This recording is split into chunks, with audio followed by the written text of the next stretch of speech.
Hello everyone, Mike Cola coming to you from Mike Cola Fitness. Actually, tonight I want to talk about a great vegetable medley that I make all the time for dinner. It's really healthy, real simple to make. Pretty much what it is that I buy red beets, golden beets, and turnips. I peel them and I cut them up into big chunks, okay? Then I season them with turmeric, Himalayan salt, and ground fresh pepper, okay?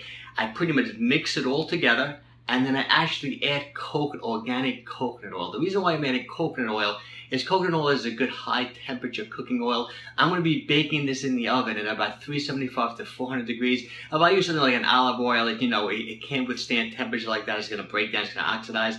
So I like to use coconut oil for my high temperature cooking. It's a real simple dish. The beets are great for you. Nitrates convert to nitric oxide, helps lower your blood pressure. Turnips resistant starch, feeds the good bacteria in your stomach.